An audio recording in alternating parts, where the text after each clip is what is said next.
Hello friends, a very warm welcome to my channel. So this is a new series which I am starting. This is like some conversation which we are having face to face. In this series I will be talking about different topics depending on the market condition, and I'll choose topics which will be helpful to you as investors. I'll be talking about some stock specific issues where you may need help in the present market scenario, or I may talk about some investing concepts which you need to understand, which may be useful to you in your daily investing life. So such kind of conversations we'll be having in these series. So I'll not do much of graphics or anything. It will be just straight for my heart, and I will talk as if we are sitting face to face and discussing. And I am very positive and hopeful that you will enjoy the videos of this series going forward. So if you're new to the channel and if you have not subscribed to my channel until now, please do subscribe right now. And if you're not a part of a Telegram channel where we discuss daily market analysis, please do join today by searching my name on the Telegram. So I've just bought a new camera for this series, and the lighting effect and all those things I'll try to improvise as we go forward. I didn't want to delay starting this series as I wanted to connect with you as soon as possible. In this video we are going to talk about a company called Dixon Technologies, which we have discussed full-fledged on our channel a couple of years before when the stock was at a very low price, and from there the stock has given a dream run, and now it is more than 50% down from its peak. So there are a lot of investors who could not invest, who regretted that they couldn't invest in this company. There are investors who had invested but they were not able to book profits at the top, and now they are regretting that they could not. So during conversations with different investors, I keep hearing about this company quite often. So I thought I'll start with this company. So we'll discuss in brief the business model of the company, and if you want a full-fledged understanding of the business model, then you can check my channel videos, or I'll give the link of those of the old video in the I button. You can click and watch to understand the complete business model. So Dixon Technologies is one of the largest companies in India which is into simple words contract manufacturing. This happens through two business models. One is ODM, which is original design manufacturer, and the second is original equipment manufacturer, which is OEM. And majority of the sales of this companies comes from the OEM model. Now what is the difference between these two models? In OEM, the contract manufacturer, he procures different components and he assembles them together, manufactures a product, gives that to a brand, and the brand sells it in their own name, in their own brand name. In ODM, what happens is the brand comes to the contract manufacturer, they tell them that they want a product with these kind of specifications. The contract manufacturer designs a prototype and gives those options to the brand. The brand chooses and revises the specifications. So they make different prototypes, and finally they decide one product which gets into the final production and which is sold to the customers. So before we go forward, I want to talk about some major risks which are involved in this kind of a business model. The first thing is, these kind of companies, they import components from China. So there is a dependency on China in this business model. Second thing is, since this contract manufacturer is manufacturing for some other brand or a company, the margins in this business are very low. You generally observe that Dixon is also operating at an EBITDA level of generally 4% odd levels. So that is very low in this kind of business. So if the company doesn't perform well, and the net profit margin may be somewhere around 2-3%. So if the company doesn't perform well and there is any impact on the expenditure of the company, which the company is unable to pass on to the end customer, the company may enter into a loss. Another risk is the customer concentration risk, because they get majority of their revenues from select customers.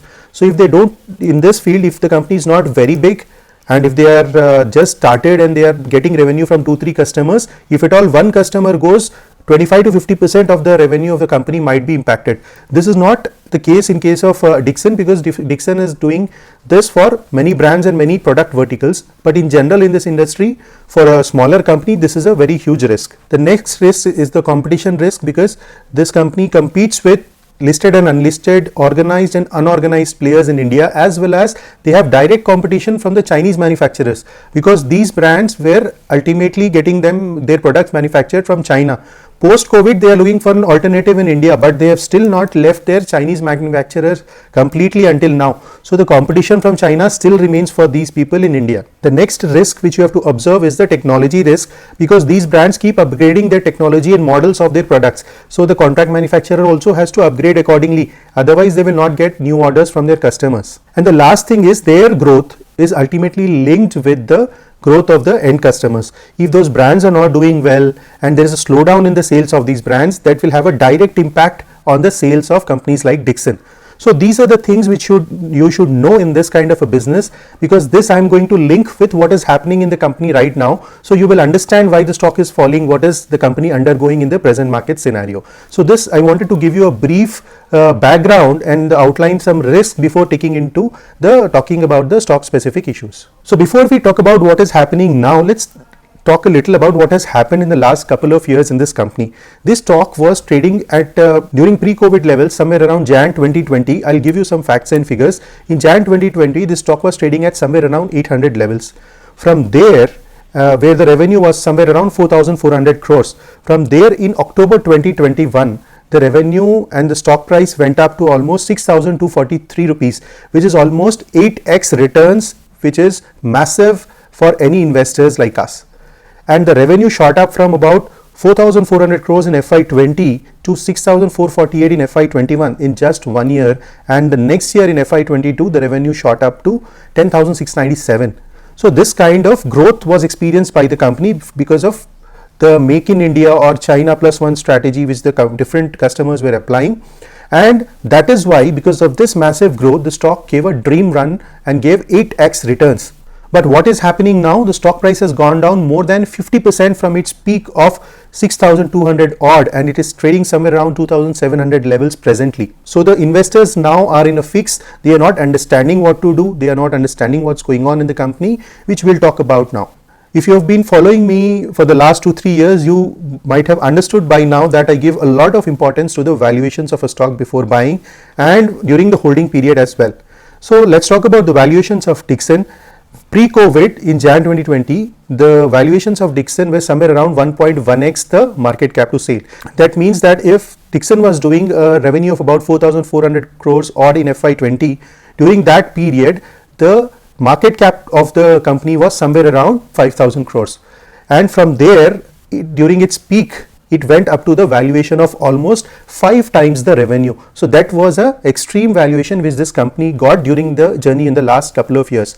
Now, why does this happen? Because the company brings in growth.